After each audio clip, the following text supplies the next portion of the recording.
ভুটান নাকি থাইল্যান্ড, জায়গাটি কোথায় গেস করুন তো। কি কনফিউজ হয়ে গেলেন? হ্যালো ট্রাভেলার্স, উইকেন্ডে ঢাকার কাছেই চমৎকার একটি জায়গায় শান্তিতে কিছুটা সময় কাটাতে চান? তো আজকে চলে এসেছি কুমিল্লার ময়নামতির একটা ঐতিহাসিক জায়গা নব্য শালবন বিহার দেখতে।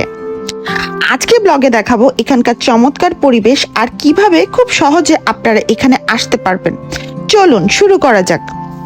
ঢাকা বা দেশের যে কোনো প্রান্ত থেকে প্রথমেই আসতে হবে কুমিল্লা, আর কুমিল্লা শহরের কোটবাড়ি থেকে মাত্র কয়েক কিলোমিটার দূরেই অবস্থিত এই নব্য শালবন বিহার ও থাইল্যান্ডের স্থাপত্য শৈলীতে তৈরি চমৎকার এই বৌদ্ধ মন্দিরটি। এখানে ঢুকেই মনটা একদম শান্ত হয়ে যায়। এটা মূলত থাইল্যান্ডের স্থাপত্য শৈলীতে তৈরি, তাই এটাকে দেখলে মুহূর্তেই ভুল হয় যেন এটি ভুটান অথবা থাইল্যান্ডের কোনো একটি জায়গা।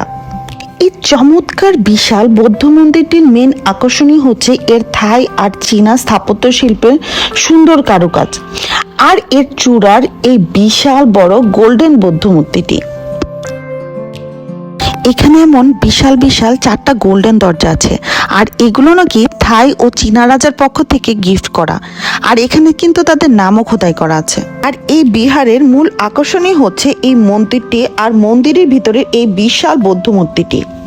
আর এই গ্রিন কালারের বৌদ্ধ মূর্তিটা হচ্ছে রিয়েল পান্নার, আর এখানের এই সবকিছুই নাকি থাই রাজার পক্ষ থেকে দেওয়া হয়েছে। চারপাশের বাগান আর পরিষ্কার পরিচ্ছন্ন পরিবেশ আপনার ভ্রমণের ক্লান্তি এক নিমিষেই দূর করে দেবে। আর এই তো দূরে কিন্তু ওই যে শালবন বিহার দেখা যাচ্ছে।